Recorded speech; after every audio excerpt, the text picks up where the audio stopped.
Triplets boys brought billionaire parent back together after 5 years separation. A merger of titans. Lagos breathed ambition, and in its vibrant, pulsing heart, two forces were rising to meet it. On one axis was Chike Obi, a man whose very presence seemed to reshape his surroundings. At 32, he was the youngest senior project engineer at a prestigious firm, known for his ability to tame concrete, steel, and impossible deadlines with a calm, unyielding will. His mind was a blueprint of precision, his pride not in arrogance, but in a deep, unshakable certainty that came from a lifetime of excelling.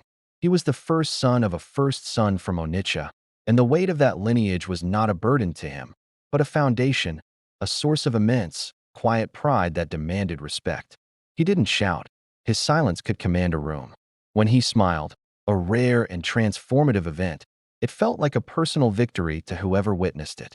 On the other axis was Neoma Nwachukwu. If Chike was a deep, steady current, Neoma was a brilliant, dazzling wave. A rising star in corporate law, she argued in courtrooms with a sharp intellect and a charisma that could sway the most stubborn jury. At 29, she had a reputation for being formidable, eloquent, and fiercely principled. She was the only daughter of a renowned professor of medicine, raised to believe her voice was not just for speaking, but for winning arguments. Her beauty was striking, but it was her confidence that captivated, a confidence born from knowing her own worth, meticulously cultivated through academic and professional triumph. Her pride was in her autonomy, her hard-won independence. Their meeting was not a gentle collision of stars. It was a strategic merger of two powerhouse entities. It happened at a high-stakes charity gala for Lagos's elite. Chike was there representing his firm's philanthropic arm. Neoma was on the legal advisory board. They were introduced by a mutual acquaintance who, with a gleam in his eye, said, "Careful, you two. You might just cancel each other out." They debated that night, not about the weather or the music, but about the most effective model for sustainable infrastructure in the Niger Delta. He spoke of engineering feasibilities, load-bearing realities. She countered with community impact, legal frameworks, and socio-economic ripple effects. The air between them crackled, not with hostility, but with a thrilling, profound recognition. Here, each thought was an equal, someone whose mind could match the pace and depth of their own. He was intrigued by her fire. She was drawn to his unshakable bedrock. Their courtship was a Lagos legend in the making. They were the golden couple, their photos splashed in society pages. Chike in his impeccable agbada, Neoma in stunning Ankara gowns, always looking less like a pair and more like a united front. He admired how she navigated the world's complexities with grace and grit. She loved the solid, dependable reality of him, a man whose word was his bond.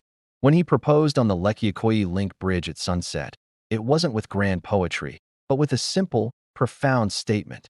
"Neoma, together, I believe we can build anything." She said yes, seeing in him not just a husband, but a partner in the grand project of their lives. Their wedding was the event of the season. A magnificent fusion of Anambra and Imo traditions, it was a celebration of not just love, but of prestige, family legacy, and potent potential. They moved into the grand, newly built house on Adeola Street, a symbol of their joint achievement. For the first 2 years, it was a sanctuary. They hosted dinners where conversations sparkled with ambition. They supported each other's careers, a perfect team. Their love was deep, but it was built on a foundation of mutual admiration and respect that, unbeknownst to them, had not yet been stress-tested by compromise. For they had never truly faced a situation where their profound, individual certainties were in direct, irreconcilable conflict. They had debated ideas, but they had never fought for a shared reality where only one path could be taken. Their pride, his, rooted in ancestral duty and the quiet authority of being right. Hers, rooted in hard-earned expertise and the right to be heard, had always been a source of their strength. They did not yet know that the very qualities that drew them together, left untempered by humility, could become the walls that would imprison them. They were two mighty rivers, flowing powerfully side by side, believing their course was forever aligned, unaware of the rocky divergence that lay ahead, waiting for a flood to reveal it. A trio of blessings. The news, delivered in the sterile calm of the consultant's office, felt like a seismic shock that left the air ringing with a profound, silent hum. Triplets. Neoma's hand flew to her mouth, not in shock, but in stunned wonder. Chaik, ever the engineer, stared at the ultrasound screen where the grainy, rhythmic pulses of three separate heartbeats flickered like tiny, determined stars. His mind, usually racing through calculations and structural load analyses, went utterly, beautifully blank. "You see there, Mr. and Mrs. Obi," the doctor said, her marker circling the three distinct sacs. Baby A, Baby B, Baby C, strong heartbeats. A tremendous blessing. A tremendous blessing. The words echoed in the plush silence of their Mercedes on the drive home. The grand house on Adeola Street, once a symbol of their coupled ambition, suddenly took on a new, impending dimension. 3 nurseries? A fleet of strollers? Chaik's mind rebooted, beginning to tabulate, to plan logistics with a fervor usually reserved for multi-story constructions. Neoma rested a hand on her still flat abdomen, a secret garden now revealed to be a vibrant, crowded forest. A slow, tremulous smile spread across her face, a smile of awe, laced with a flicker of primal, maternal ferocity. The pregnancy was not the gentle glow of magazine spreads. It was a monumental undertaking. Neoma's brilliant legal mind found itself battling a fog of fatigue so deep it felt oceanic. Her body, a temple of discipline and control, became a mysterious, expanding territory of cravings, heartburn, and astonishing transformation. Chaik watched this metamorphosis with a mixture of reverence and helplessness. He hired the best nutritionist, installed a state-of-the-art home gym for safe, guided prenatal exercises, and had their bedroom converted into a sanctuary of ergonomic pillows and blackout curtains. His love expressed itself in solutions, intangible, planned provisions. Yet, a subtle shift began. Where once they debated case law and engineering tolerances, now conversations pivoted on pediatrician recommendations versus traditional postnatal care.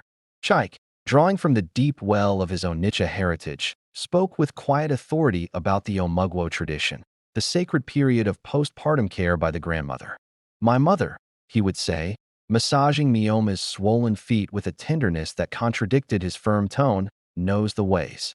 The herbs, the soups for strength, the proper bathing rituals. It is not just help, it is a right." Neoma, whose own mother had balanced a medical career with motherhood using textbooks and modern science, would shift uncomfortably. "My mother is a pediatrician, Chaik. She knows the actual science. She can spot jaundice or a feeding issue before it becomes a problem. Her knowledge is clinical, proven." It was the first pebble of discord, tossed into the still pond of their joyous anticipation. Neither statement was malicious. Both were steeped in love and a fierce desire for the best for their coming children. But they represented two different blueprints for the same project. Chaik's blueprint was stamped with the seal of tradition and familial hierarchy. Neoma's was drafted with the precision of modern expertise and maternal prerogative. The babies arrived not with a whisper, but with a fanfare of controlled, medical urgency. The delivery, via a scheduled cesarean section, was a masterful operation. First came Tachukwu, praise God, with a cry that was more a commanding shout. Then Chitty, God exists, whose slightly quieter wail seemed more contemplative. Finally, Namdi, my father is alive, who emerged blinking, as if assessing the world before committing to a sound. In the recovery room, surrounded by the miraculous, squalling chorus of their sons, the world contracted to a single point of overwhelming love. Chaik held Neoma's hand, tears streaking his proud face as he looked from her exhausted, radiant form to the three tightly swaddled bundles in their clear bassinets. "We did this," he whispered, his voice thick. "Look at what we built." For a week, in the private maternity suite, they existed in a blissful bubble. They were simply Chaik and Neoma, awestruck parents, fumbling together with nappies, marveling at miniature fingers, learning the distinct cadence of each triplet's hunger cry. The grand dispute about Omugwo was forgotten, relegated to the irrelevant world outside this cocoon of new life. But bubbles are meant to pop. The journey home to Adeola Street was a 3-car seat convoy, a presage of the new normal. And as they crossed the threshold, the silent, spacious house seemed to wait, not just for the cries of infants, but for the echo of that unresolved conversation. The joyous, chaotic symphony of their new life had begun, but the first, faint note of a dissonant chord had already been struck. The question hung unasked in the perfumed air, waiting for the exhaustion of pure wonder to wear off. Whose mother would arrive first to step into this beautiful chaos, and whose vision of care would prevail? The blessing was triple, but the path forward, they were soon to discover, was perilously singular. The first crack. The first week home from the hospital was a beautiful, bleary-eyed siege. The grand house on Adeola Street, once a showcase of minimalist elegance, was now a command center under the gentle but total occupation of its three new, tiny generals. Sleek side tables were buried under stacks of nappies and muslin cloths. The rhythmic hum of the sterilizer replaced the sound system's jazz playlists. Chaik and Neoma moved in a synchronized, sleep-deprived dance. A pas de deux of feeding, burping, and rocking, their communication reduced to efficient whispers and knowing nods. It was in this state of shared, loving exhaustion that the crack first became visible. They were in the soft lamplight of the nursery, a room now housing three identical cribs. Neoma was nursing Namdi, while Chaik paced slowly with a fussy chitty. A comfortable silence had settled, filled only with the soft sounds of suckling and Chaik's deep, humming vibration against the baby's cheek. "My mother called again today," Chaik said softly, not wanting to disrupt the peace. "She has prepared the ugba and ukpaka. Her bags are practically packed. She is only waiting for our word on her flight date." Neoma's shoulders, which had been relaxed, stiffened almost imperceptibly. She didn't look up from Namdi's face. "My mother also called. She's rearranged her clinic schedule. She can be here by the weekend. She's been reviewing the latest guidelines on multiple birth postnatal care." The air in the room grew still, the earlier harmony evaporating. Chitty, sensing the change in his father's rhythm, let out a small whimper. "Neoma," Chaik said, his voice still low but now layered with that quiet, unyielding certainty. "We discussed this. It is important. My mother is the senior wife, the Ada Ejima of our family. For her to come first, to perform the initial rituals, to welcome her daughter-in-law and grandsons, it is a matter of respect. Not just for her, but for my father's house. It sets the tone." Neoma finally looked up. The fatigue in her eyes was now edged with a familiar, defensive spark. "Respect, Chaik? And what of my mother's respect? What of the respect for actual medical knowledge? This isn't about setting a tone. It's about the health and recovery of your wife and your sons." Her voice had risen slightly, startling Namdi, who detached with a soft pop and began to fuss. "Keep your voice down," Chaik said automatically, a command that landed like a spark on dry tinder. "Do not shush me in my own home." Neoma shot back, transferring Namdi to her shoulder with a practiced but tense movement. "It is our home," Chaik corrected, his jaw tightening. "And this is not just your recovery. This is a family event. My family has traditions for a reason. They provide a framework, a support that has worked for generations. Your mother can come afterward. There is a proper order to these things." "A proper order?" Neoma let out a short, humorless laugh that was sharper than a shout. "Chaik, we have 3 newborns. There is no order. There is only survival. And my mother is a pediatrician. She can help with that survival in ways your mother, with all due respect, cannot. She can check for mastitis, assess their weight gain properly, advise on tandem feeding. Things that are real, and now, not just symbolic." The word symbolic hung between them like an accusation. To Chaik, it diminished something sacred. To Neoma, it prioritized ceremony over substance. "So, my family's ways are just empty symbols to you?" His voice was dangerously calm. "I didn't say that. I am saying that in this situation, practical, expert help should take precedence over ceremonial precedent. Why is that so hard for you to see? Because you are looking at it only as a problem to be solved, Neoma, not as a sacred passage to be honored." He shifted Chitty to his other arm, as if physically distancing himself from her perspective. "You think with your lawyer's mind, always arguing the case. This is not a courtroom. This is our family. And I am thinking with a mother's mind," she fired back, her eyes blazing. "A mother who wants the best, most competent care for her babies and for herself. Or does your sacred passage not include the mother's well-being unless it's mediated by your family's traditions?" It was a low blow, and they both knew it. Chaik's provision had been meticulous, his concern for her palpable. But in the heat of battle, all ammunition was used. They stood there, facing each other across the nursery, a gulf of love and sheer stubbornness widening between them with each silent second. Tachukwu, the third triplet, began to cry in his crib, as if sensing the discord threatening his new world. The argument ended not with a resolution, but with a tense, brittle ceasefire. Chike, his pride deeply wounded, turned to attend to Tachukwu. Neoma, feeling profoundly unheard, turned her back to continue burping Namdi. The crack was no longer invisible. It was a fissure in their foundation, wrought from the very materials that had made it strong. His unwavering respect for legacy, her fierce advocacy for what she deemed right. Neither was wrong, but in their refusal to bend, to blend the traditional with the practical, to see the other's need as valid as their own, they allowed that fissure to become a fault line. And the first tremors of the coming earthquake had just been felt in the quiet nursery. The fortress's rise. The ceasefire in the nursery did not herald peace. It inaugurated a Cold War, fought in whispers across baby monitors and in strategic decisions made in separate rooms. The grand house on Adeola Street became a partitioned kingdom, its rulers no longer allies, but wary sovereigns guarding their borders of pride. The initial dispute over the Omugwo settled into a bitter stalemate. Neither mother was invited. Chike could not concede without feeling he had betrayed his lineage. Neoma would not yield without feeling she had surrendered her children's and her own well-being to outdated custom. Instead, they hired a highly recommended, impersonal postnatal nurse, a cheerful but brisk woman named Joy. Her presence was efficient, a clinical buffer that somehow made the emotional chasm between Chike and Neoma feel wider.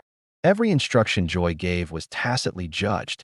Neoma saw it as vindication of her need for expertise. Chike saw it as a sterile substitute for the warmth and cultural grounding his mother would have provided. Every practical decision became a proxy battle, a chance to reassert their wounded authority. It began with the baptism. Neoma, scrolling through online boutiques during a 3 a.m. feeding, found them. 3 exquisite, heirloom-quality baptismal gowns of Irish lace, monogrammed with the boy's initials. "Look," she said, showing Chike her tablet screen, her voice carefully neutral. "Aren't they beautiful? Timeless." Chike, reviewing a feeding schedule, glanced over. "They are fine, but my Annie has already sent the ones from home. The ones my brothers and I wore. It is tradition. They are blessed. They are also 40 years old and probably yellowed." Neoma replied, the edge returning. "This is their blessing, Chike. Can they not have something new? Something of their own? Their own is their name. Their own is their family," he said, closing his laptop with a definitive click. "The gowns carry a prayer from the past.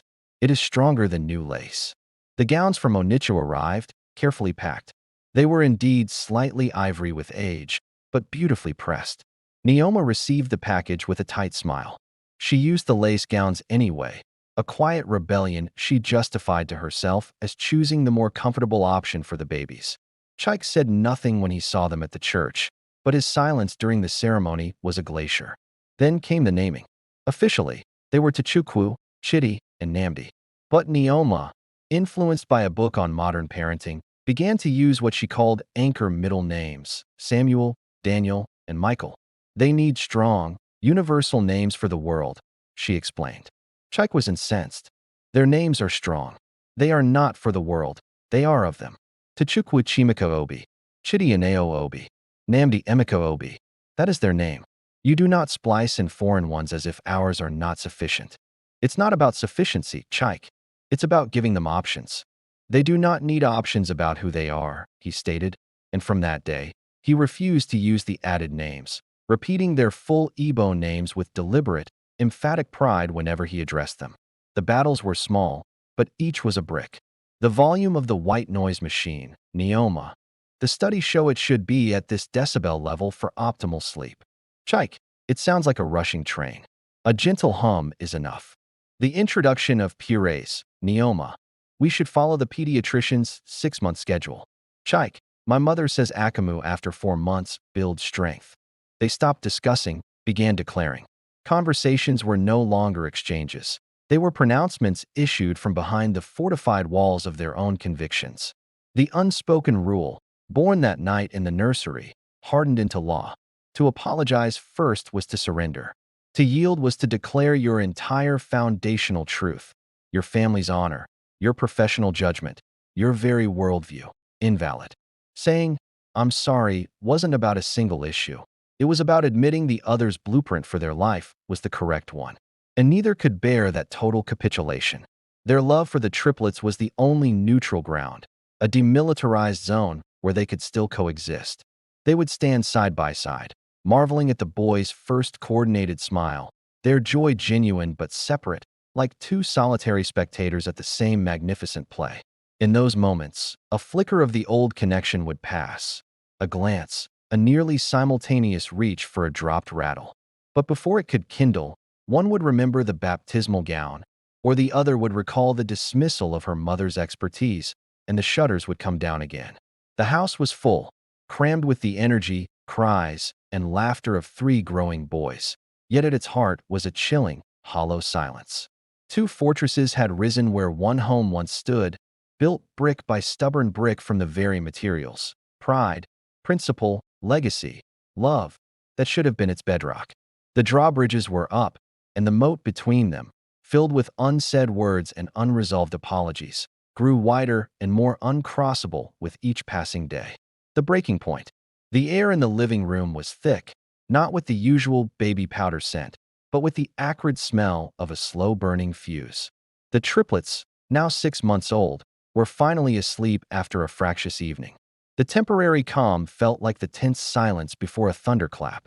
The catalyst was, like all their recent battles, something that should have been a joy: choosing godparents. Neoma, curled at one end of the large leather sofa, held her tablet. "I've been thinking," she began, her tone carefully diplomatic, a tone she used in early settlement negotiations. "For Tachukwu, we should ask Keen and Aisha. They're stable, they're in Lagos, and Aisha is a wonderful teacher. She'd be perfect for guiding him." Chike, standing by the floor-to-ceiling window looking out at the darkening street, didn't turn. "Keen is a good man. But for my first son, the godfather should be my brother, Emeka. It is the way it is done. He understands the weight of the name, the expectations." Neoma's jaw tightened. She scrolled, a futile gesture. "Chike, this isn't about the way it is done. This is about who will actually be present in their lives, who can offer real spiritual and practical guidance. My friend, Taupe, would be ideal for Chitty. She's deeply faithful and runs that incredible children's charity." Now he turned, his profile a stark cutout against the city lights. "Taupe, the one who changes churches every 2 years? No. For Chitty, it should be our uncle, the Reverend Father. That is spiritual gravity. That is a connection to something permanent. Permanent doesn't mean present." Neoma's diplomatic facade crumbled. She put the tablet down with a sharp click. Why is every decision about anchoring them to the past, to some distant village ideal, instead of building their future here, in the reality we actually live in? Their future is built on their past, Neoma. His voice, though low, vibrated with the intensity that filled the room. You want to give them a world that is all options and choices. A world without roots. A tree without roots is dead. And a tree kept in a pot, never repotted, never allowed new soil, becomes stunted. She stood up, facing him, the space between them a battlefield. "You are so focused on the root, you forget the branches need to reach the sun. My suggestions are the sun, Chike. People who represent growth, learning, a modern faith. Your suggestions," he said, the words dropping like stones, "are based on what your friends in Ikoyi will think. On appearing a certain way. They are about social currency, not spiritual substance." It was a direct, brutal hit. Neoma's eyes widened, then narrowed into slits of fury. "How dare you? You accuse me of social climbing? Everything I do is for them. You are the one living in a museum, treating our children like artifacts to be preserved according to some dusty manual. And you," he shot back, finally stepping away from the window, his calm unraveling into a rare, visible anger. "You listen to the wind more than you listen to your husband. You take advice from every blog and every friend, but the moment I speak of my family's ways, it is dusty and backward. You have no respect for my decisions in my own house." The phrase "my own house" hung in the air, toxic and final. It wasn't just about godparents anymore. It was about ownership, authority, the very core of their partnership. "Your house." Neoma's voice was dangerously quiet, trembling with rage. Is that what this is? I am just a tenant here? An incubator for your legacy who now has no say in how it is raised. I did not say that. You did. Every day, with every dismissed idea, with every tradition you wield like a weapon, you say it. You cannot stand that I have a mind of my own, that I might actually be right. This is not about right or wrong, he roared, the sound shocking in the usually controlled room. It is about order. It is about respect for a structure that existed before you and will exist after you. The words, after you, were a nuclear strike. The room went utterly silent, the accusation echoing off the high ceilings. Neoma stared at him, all the fight draining from her face, replaced by a cold, profound devastation. She had heard him. Chike saw the effect, but the floodgate of his own frustration was open, and the tide of 5 months of slights, of feeling his authority as a man and a father constantly challenged, swept over any chance of recall. His pride, wounded and raging, took full command. He drew himself up, his expression shifting from anger to a chilling, impersonal resolve. If you cannot find a way to respect my position as the head of this family, he said, each word icy and precise. If my decisions in my own house carry no weight with you, then I see no point in this constant war. He walked past her, towards the hallway that led to their bedroom. What are you doing? Neoma asked, her voice a hollow whisper. He didn't answer immediately. He disappeared into the room and emerged minutes later with a small, elegant duffel bag, the one he used for short business trips. He was still wearing his home clothes. I am leaving you to it, he stated, his voice devoid of all the heat from moments before. It was the voice of an engineer stating a structural conclusion. You have the help you wanted. You have your modern ideas. You can raise them as you see fit. He walked to the door of the nursery, pushed it open gently, and stood there for a long moment, looking at the 3 cribs in the dim night light. His shoulders, so rigid a moment before, slumped for a second in unbearable grief. Then he straightened, the fortress walls slamming back into place. He walked back past Neoma, who stood frozen, a statue of shock. At the front door, he paused, his hand on the knob. He did not look back. When you are ready to respect this family, you know where to find me. The door opened, and then closed with a soft, definitive click. It was not a slam. It was worse. It was the sound of a page turning, of a lock engaging. In the sudden, deafening silence of the grand house, Neoma finally collapsed onto the sofa, the weight of his absence crashing down. She heard the quiet purr of his Mercedes engine starting, then fading away down Adeola Street. The war was over. There was no winner. There was only a cold, silent kingdom and its exiled king. The breaking point had not been a shatter, but a clean, brutal severance. And in the nursery, unaware, Tachukwu, Chitty, and Namdi slept on. The lonely king. The apartment in Victoria Island was a masterpiece of modern design, all clean lines, polished concrete, and floor-to-ceiling windows that offered a panoramic, glittering view of the Lagos Lagoon. It was silent, profoundly, unnervingly silent.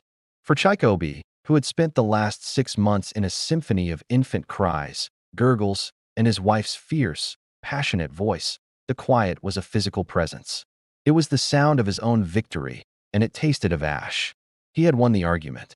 By leaving, he had made the ultimate statement of his principle, upheld the unbreachable authority of his position. No one could say Chikobi had bent.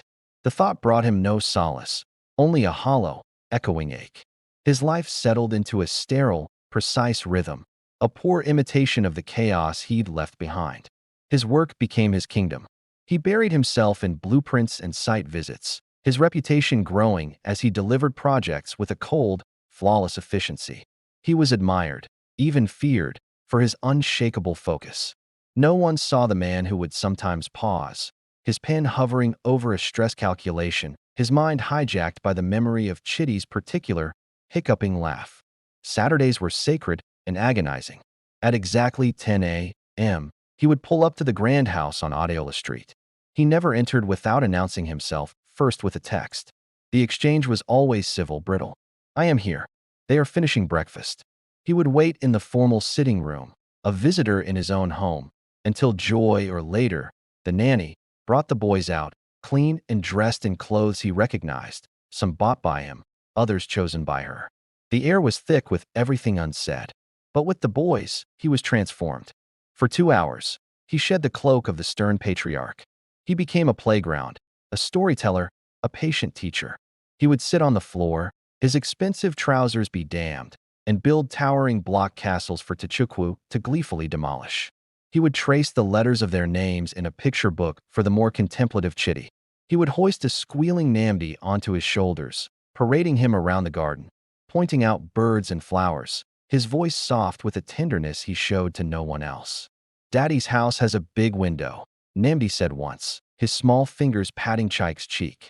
"Yes," Chike murmured, his heart a tight knot. "But it is very quiet. We are loud," Tchukwu declared proudly, crashing 2 toy cars together. "Yes," Chike said, a genuine smile touching his lips for the first time all week. "You are perfectly, wonderfully loud." He provided with a vengeance. Monthly transfers that were more than generous. The latest educational toys from abroad, imported formula when they were younger, the finest kiddie tablets loaded with learning apps. He researched and paid for the top preschool in Lagos, securing 3 spots without a blink. His love was expressed in receipts, in guarantees, in the unassailable security of material provision. It was the language he knew best, solving problems, ensuring stability, building a fortress of comfort around his sons. He was building them a future, he told himself, even if he could not give them a present with their mother. The nights were the hardest. In the vast, empty bed of his minimalist apartment, the silence screamed. He would replay the final argument in his head, each time editing his lines, making them more reasoned, less cruel. But the outcome was always the same. He walked out. His pride, that bedrock of his identity, felt less like a foundation and more like a prison. He missed her. He missed the heat of her arguments, the sharp intelligence in her eyes, the way she would bite her lip when concentrating, the smell of her hair cream mixed with baby powder. He missed his partner. But to return unsummoned? To apologize first? It was an impossibility. It would be an admission that his core truth, the necessity of respect, the primacy of his familial role, was negotiable. It would unravel him. So he waited, a lonely king in a glass tower, watching the lagoon lights shimmer on the water, waiting for a surrender that would be his salvation, stubbornly believing that to accept it would be his defeat. He ruled his empty domain with rigid control, a man who had everything and nothing all because the 3 words that could bridge the gap, "I am sorry," were locked behind the impregnable walls of his own monumental pride. The regal queen, Neoma, transformed the grand house on Adeola Street into a citadel of impeccable order. In the vacuum left by Chike's departure, she erected a regime of such flawless efficiency that it became its own legend. The chaos of Triplets was not tamed. It was organized, scheduled, and deployed with the strategic precision of a military campaign. She mastered the art of tandem feeding with bottle props and pillows, synchronized nap times with the use of blackout blinds and white noise, and color-coded everything. Tchukwu in blue, Chitty in green, Namdi in yellow. Her legal mind, once used to deconstructing complex contractual clauses, now expertly parsed pediatrician reports, developmental milestones, and nursery school curricula. By day, she was a marvel. She returned to her law firm part-time, her case preparation now done in the precious quiet of the boys' midday nap. In court, she was, if possible, even more formidable, her arguments sharper, her presence more commanding, as if she had to prove her competence to the world twice over. Colleagues whispered in admiration, "How does she do it all?" They saw the powerful lawyer, the devoted mother, the elegant woman who never had a hair out of place. They saw the queen, seated firmly on her throne. They did not see the silent corridors at midnight. They did not see the woman who, after securing the last baby monitor and turning out the lights, would often wander into the master bedroom. Her bedroom now. It was too large, the king-sized bed a vast, empty continent. She kept to her side, the space where Chike had slept painfully preserved.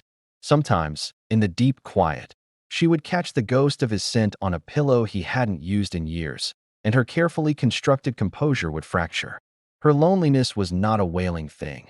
It was a deep, still well inside her. She missed him with a physical ache that surprised her. She missed his solid warmth beside her in bed, the way he used to bring her a glass of water without being asked when she was up nursing. She missed debating with him, the thrilling clash of intellects that used to end in laughter or, later, in passion. Now, every victory felt hollow because there was no one to truly share it with. No one who understood the sheer scale of the undertaking. When Tchukwu took his first steps, her joyful shout echoed in the too big living room, with only the nanny and the other two babies to witness it. The triumph was bittersweet, missing his proud, silent gaze. Her pride was her armor and her shroud. She wore it with the dignity of a royal in exile. She would not be the one to break. To call him, to say sorry, would be to admit that her stance, her fight for modern motherhood, for her own authority in her home, for the validity of her choices, had been a mistake. It would feel like betraying every sleepless night she had conquered alone, every judgment she had defied. Her mother, the pragmatic pediatrician, advised gently, "Inini, life is long. Sometimes, the one who is wise enough to bend does not break." But Neoma heard it as a suggestion that she should capitulate, and her pride stiffened her spine further. She monitored his provisions, the extravagant gifts, the hefty bank transfers. Each one felt like a stone added to the wall between them. It was his language, providing, fixing from a distance. But she didn't need a project manager. She needed her husband. She wanted the man who argued with her, not the benefactor who funded her.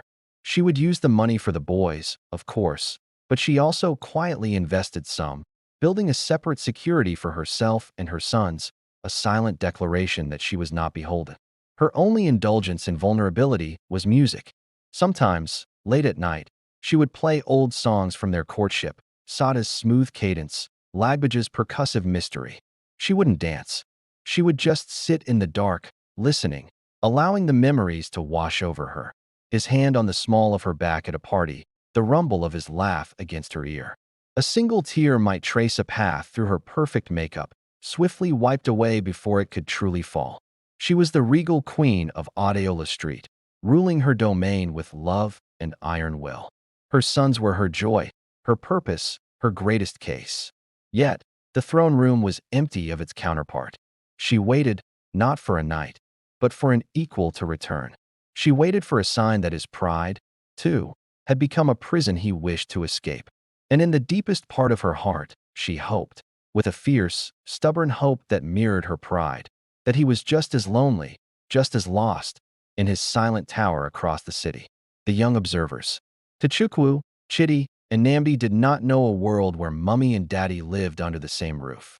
Their reality was a binary one, the vibrant, bustling kingdom of Adeola Street ruled by Mummy, and the quiet, Saturday morning satellite state of Daddy's visiting hours. This was their normal. Yet, children are born anthropologists of the heart, and these three were a particularly keen research team.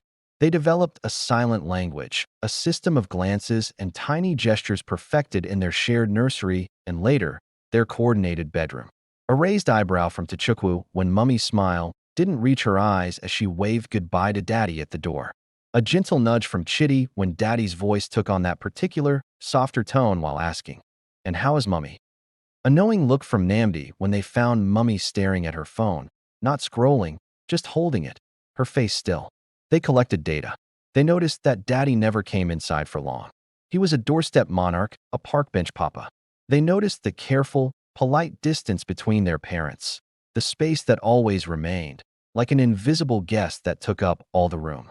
They saw the way Mummy would sometimes tense when the doorbell rang on a Saturday, smoothing her gown with a quick, nervous flutter before composing her face into calm welcome. They saw the way Daddy's eyes would sweep the hallway, the living room, taking in the changes, a new painting, a rearranged sofa, his gaze lingering on family photos that still included him, frozen in a happier time. The boys, in their unity, felt the disconnect as a palpable thing. When Tchukwu scored an imaginary goal and cheered, he would instinctively look for two faces to share his triumph.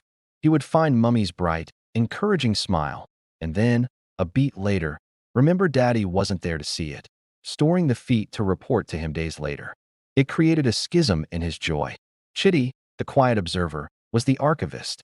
He remembered the sound of them laughing together from a time so faint it felt like a dream. He once found a photo album tucked on a high shelf.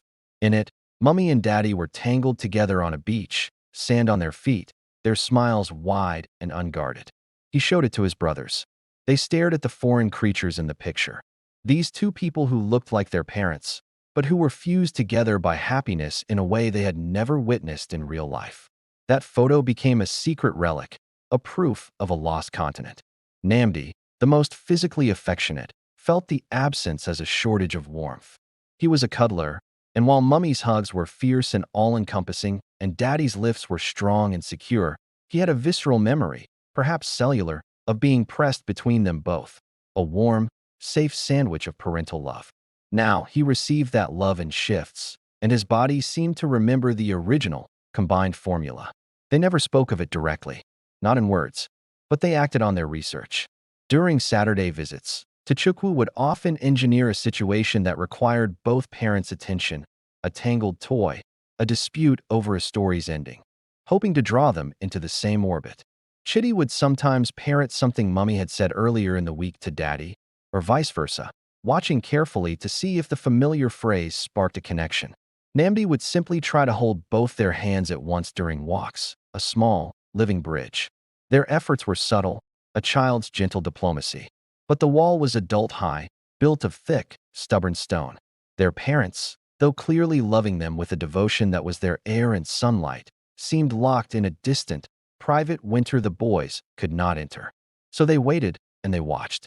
They grew, a tight triad, communicating in a language of looks and sensed moods, understanding more about the architecture of the silence in their home than the architects themselves. They knew, with the unshakable certainty of children, that the two planets they revolved around were meant to be a single sun, and they waited patiently for the eclipse to end or for a chance to help it along. The fifth birthday plans.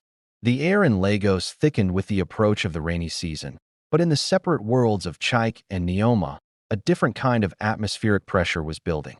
A shared, non-negotiable deadline loomed, the triplets' fifth birthday. It began, as most of their communications did now, with a terse, efficient text from Chike. Chike, the boy's birthday is next month. We should coordinate. Neoma, I am aware. I was thinking a party at the house. A proper one. There was a long pause. A party at the house meant her territory. It also meant shared space, shared hosting. It was a risk. Chike, a proper one is good. They deserve it. I will handle the external vendor, the bouncing castle, the magician, the caterer for the adult meals. He was claiming the infrastructural domain, his expertise. Provisioning. Neoma, fine. I will handle the decor, the cake design, the children's goodie bags, and the invitations. My assistant can manage the RSVPs. She was claiming the creative and social domain, hers. Curation. Chike, I will inform my family. Please inform yours. And so, the machinery of détente whirred to life. It was a chillingly efficient collaboration. Over the next weeks, they operated like the CEOs of rival corporations forced to merge for a single, critical project. They exchanged spreadsheets. Venue layout diagrams were emailed back and forth with annotated comments. Chike sent links to 3 potential magicians with cost-benefit analyses. Neoma replied with her selection and a note on the performer's child engagement ratings.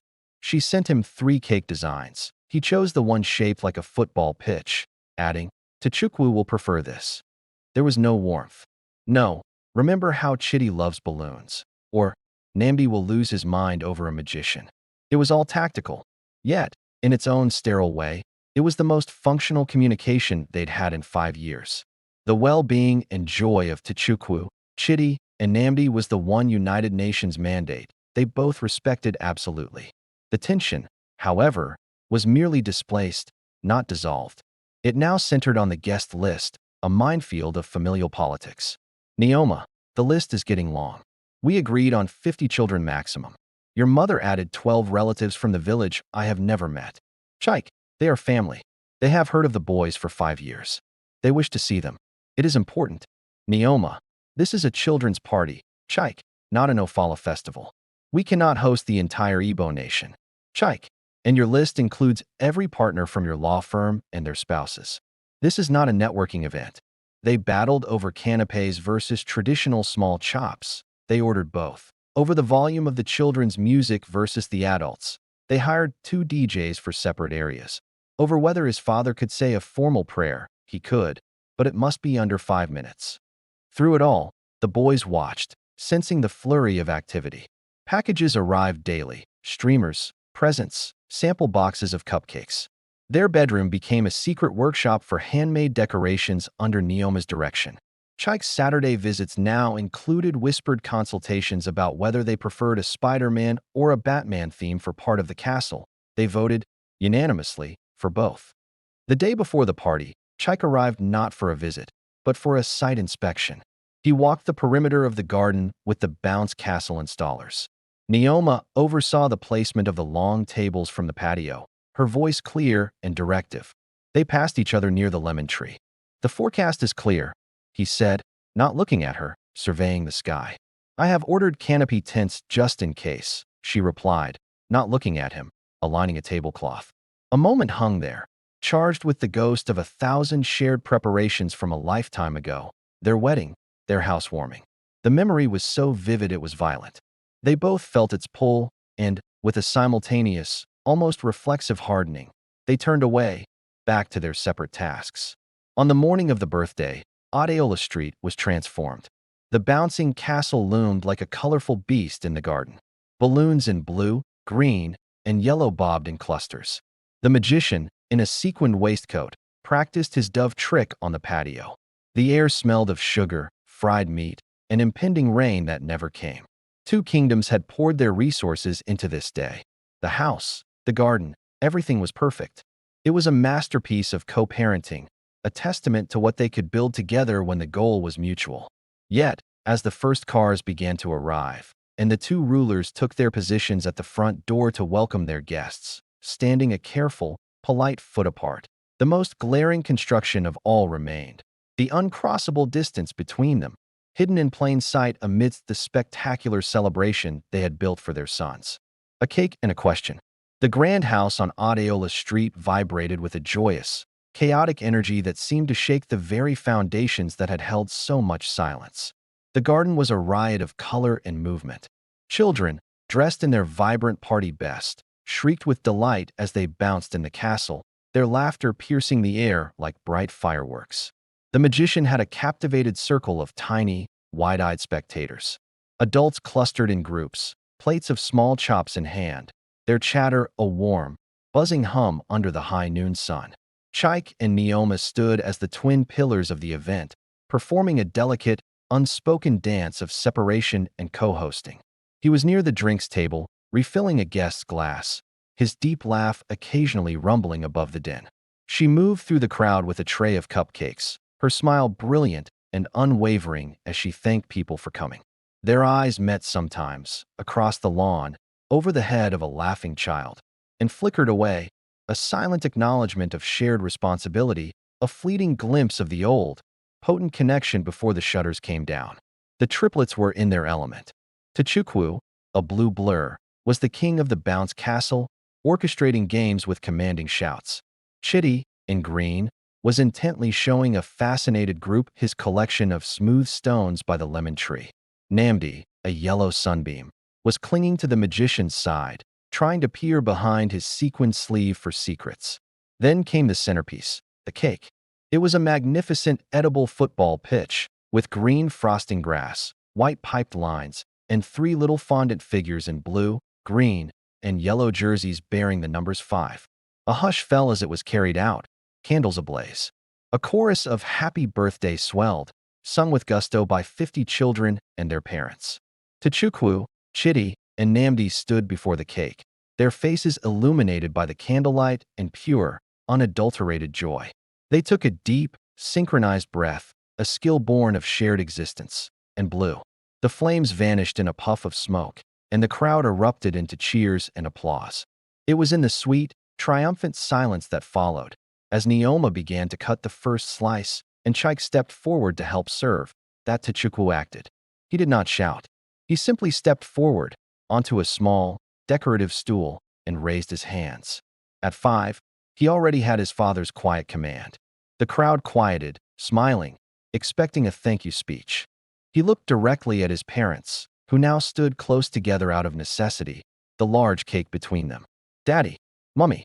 His voice was clear, carrying in the sudden quiet. He pointed a finger, sticky with frosting, between them. In the cartoons, when there is a happy birthday, the mummy and daddy always kiss. A beat of utter silence. Then, a few titters from the adults, quickly stifled. Chitty, sensing his brother's moment needed reinforcement, nodded vigorously, his serious eyes magnified by his glasses. Yes, like in Blue's Clues. Steve and Blue's mommy and daddy kiss at the party. Namdi, not to be left out, chimed in, his voice a sweet, confident chime. And in Paw Patrol, at Ryder's birthday, a kiss. The air was sucked out of the garden. The cheerful buzz was replaced by a thick, awkward stillness. All eyes swung to Chike and Neoma.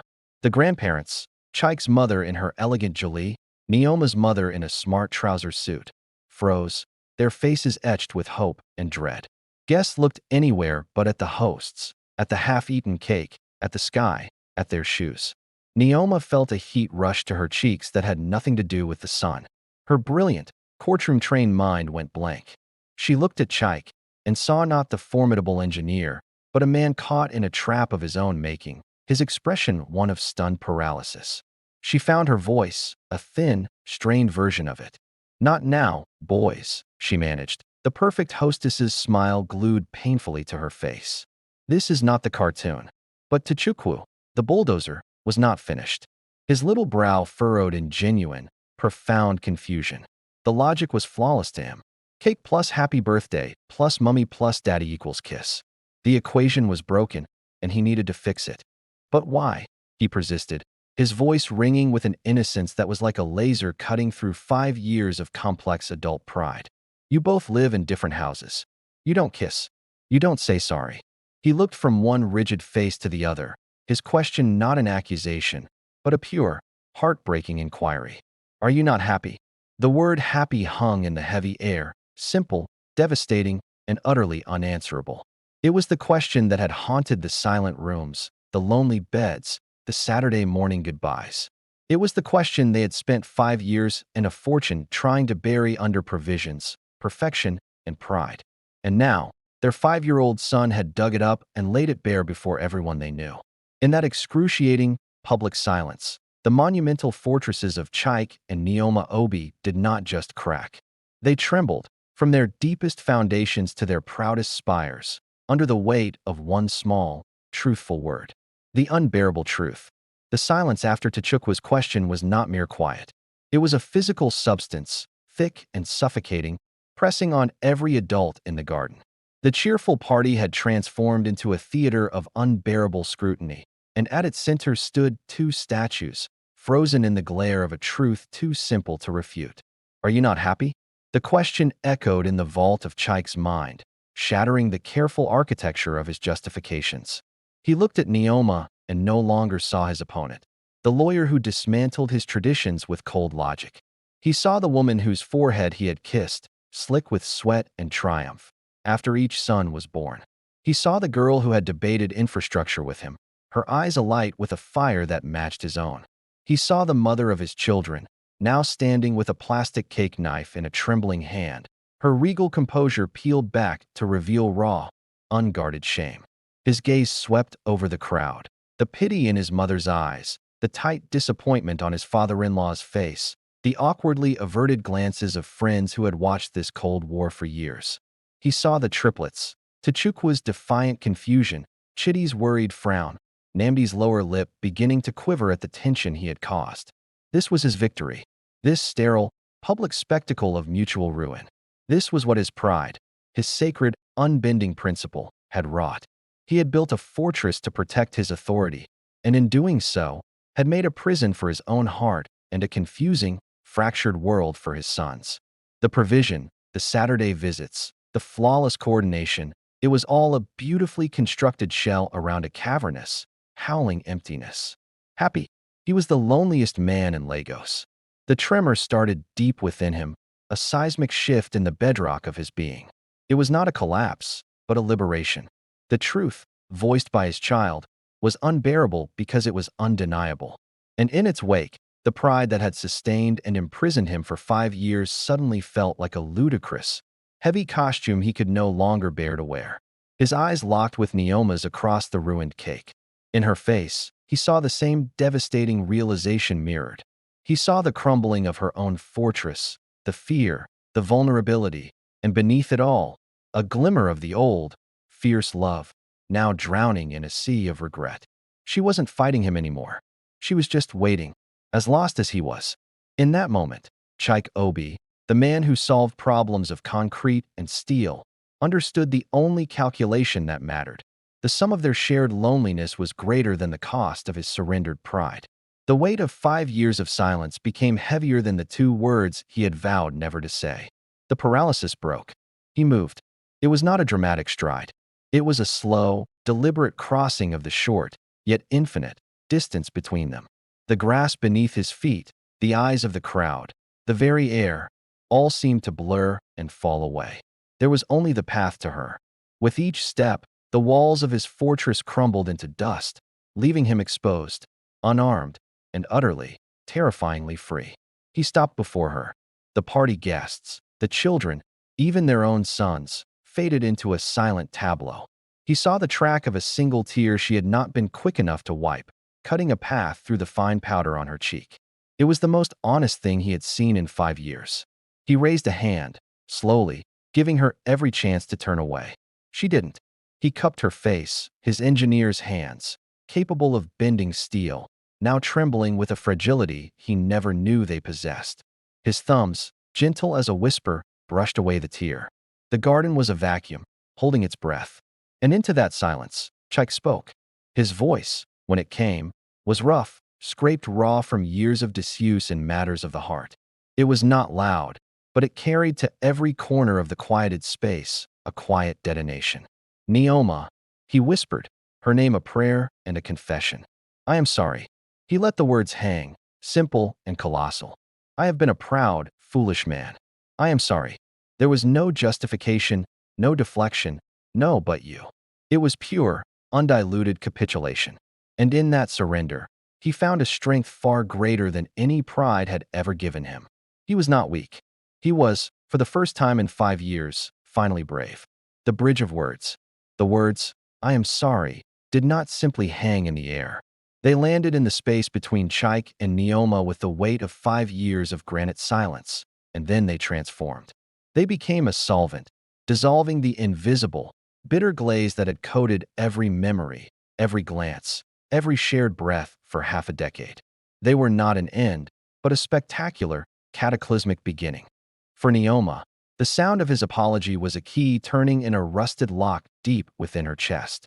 The shock of his touch, the warmth of his hands on her face, a sensation so familiar and yet so foreign it sent a jolt through her entire system, held her captive. She saw the raw pain in his eyes, the terrifying vulnerability he was offering her. This was not the Chaik who made pronouncements. This was the Chaik she had fallen in love with, the one whose core was integrity, now turned inward in profound remorse. His apology did not feel like victory. It felt like an oxygen mask after years of suffocating. Her own pride, that heavy, gleaming armor she had worn so dutifully, suddenly felt like it was cracking and falling away in plates, not with a sense of loss, but with an unbelievable, soaring lightness. If he could be this brave, this foolishly, gloriously brave, then so could she. He was not weak. He was free, and she wanted to be free with him. The dam behind her own lips broke. A sob, part gasp, part laugh, part pure emotional release, escaped her before she could stop it. She clutched his wrists, not to push him away, but to anchor herself to the reality of him, to this moment. No, Chaik, she said, her voice trembling but clear, carrying its own power. The tears were flowing freely now, but they were not tears of sadness. They were a release of a river long dammed. No, I am sorry too. She leaned her forehead against his, their breaths mingling, the world beyond their two figures dissolving into a blur of color and light. I was too stubborn. I was so afraid of losing myself that I lost us. I am so sorry. Her apology was not an echo. It was a harmony. It completed the chord. One sorry had been a single note of courage. The second wove around it, creating something whole, something stable, something new. They were not keeping score anymore. They were building a bridge, and the first, crucial stones were these humble, magnificent words. In the suspended silence of the garden, the sound of their shared apologies was more profound than any birthday fanfare. It was the sound of a long winter breaking. It was the sound of two mighty rivers, after years of flowing in parallel isolation, finding their confluence once more. The space between them, once a no-man's land of principle and resentment, now crackled with a different energy, the electric, aching potential of a second chance. The apologies had not erased the past 5 years, but they had disarmed it.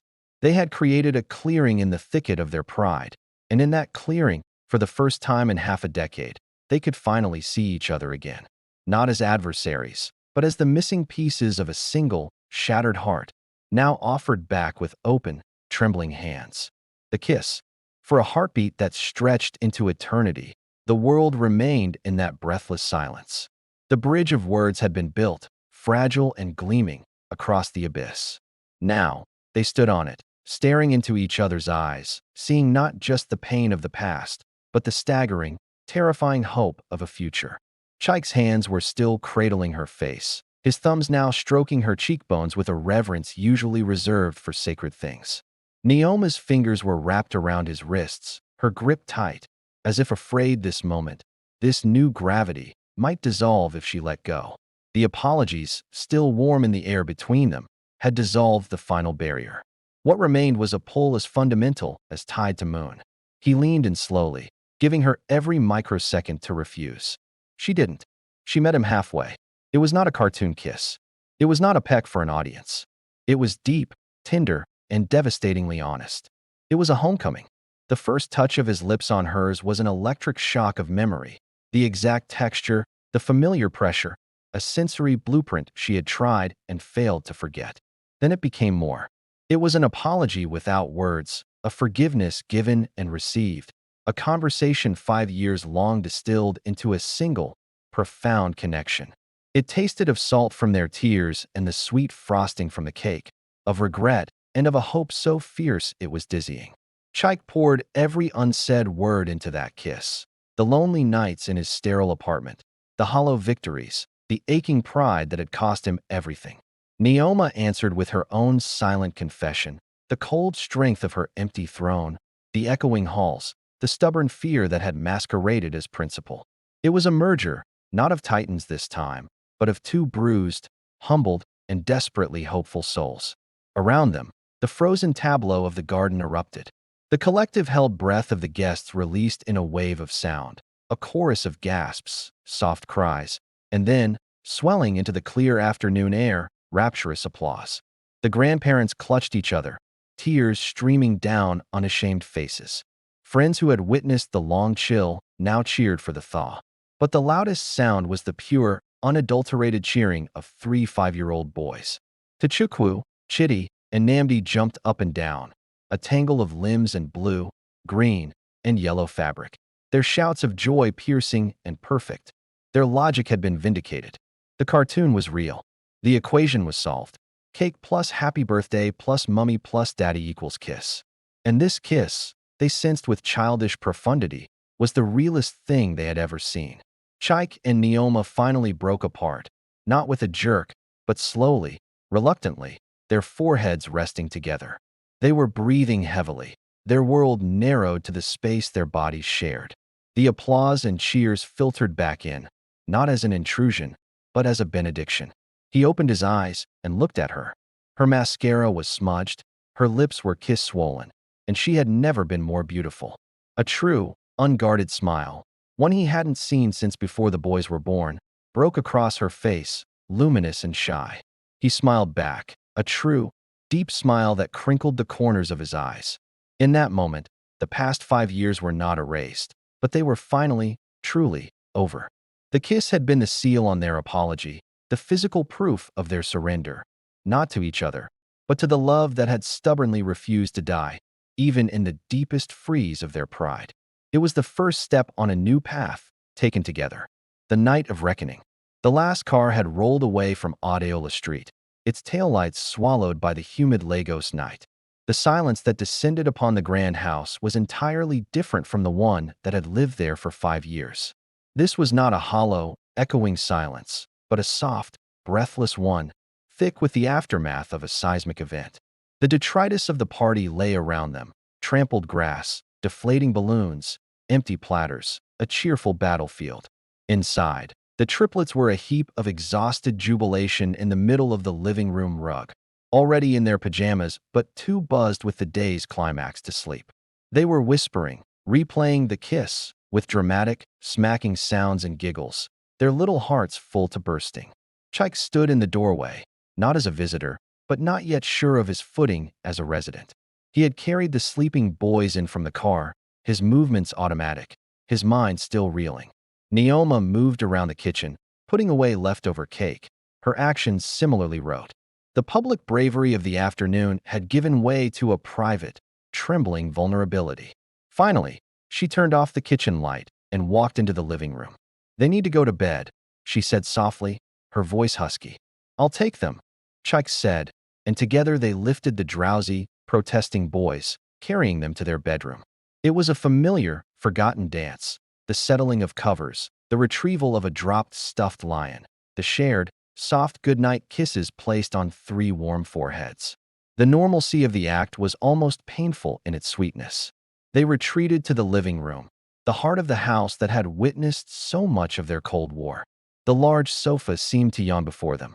They sat, not at opposite ends as had been their habit, but in the middle, a careful, deliberate foot of space between them.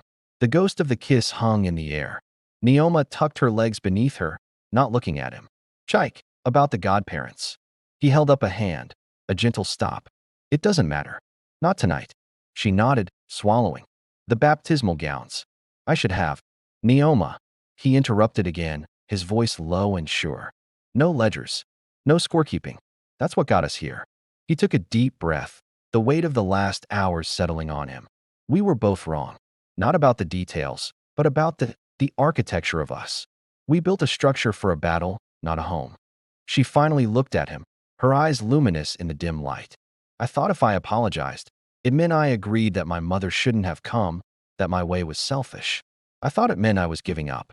And I thought," he said, leaning forward, elbows on his knees, "that if I apologized, I was saying my family, my father's memory, meant nothing.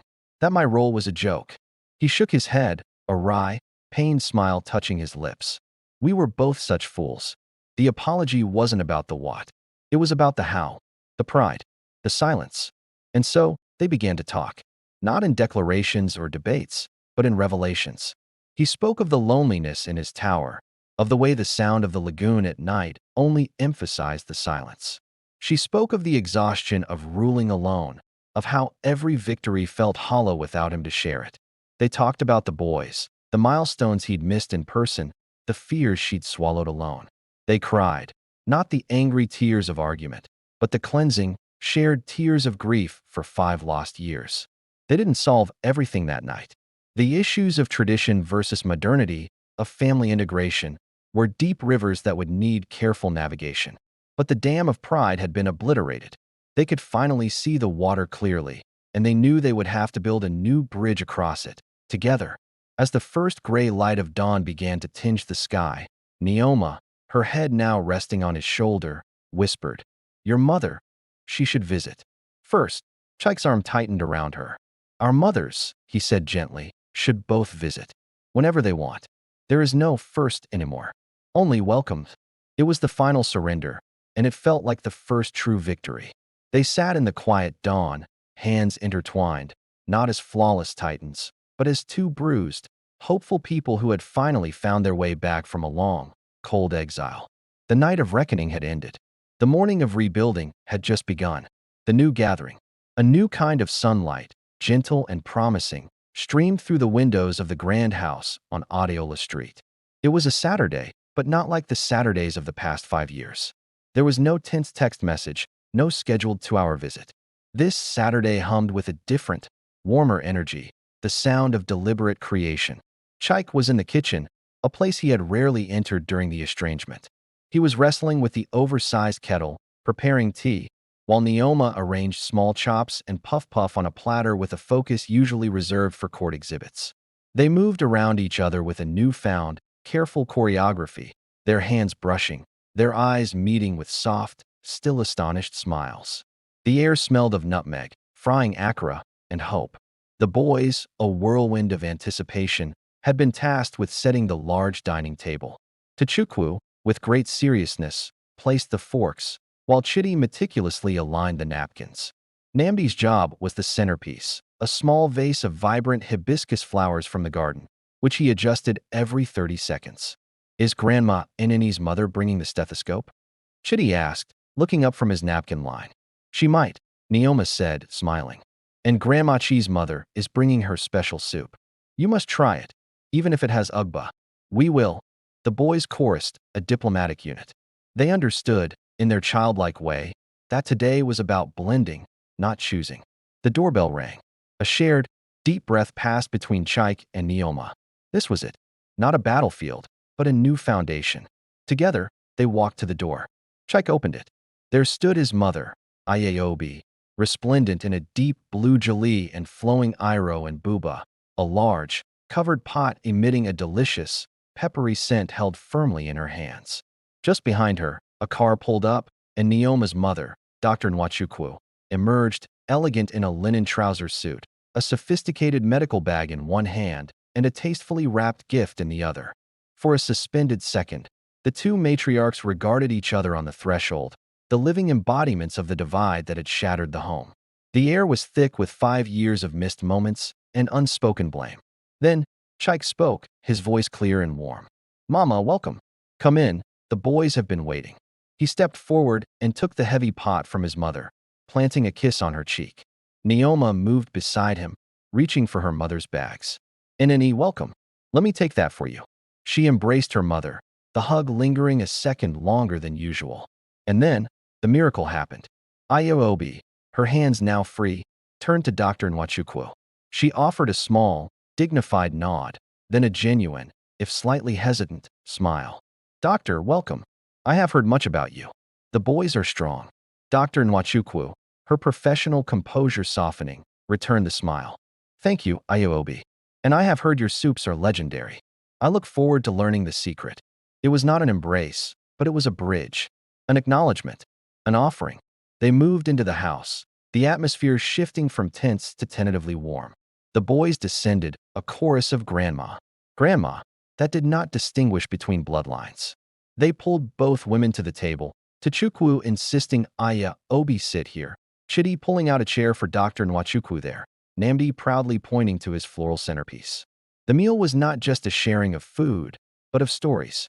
Ayaobi spoke of Chaik as a stubborn little boy, making Namdi giggle.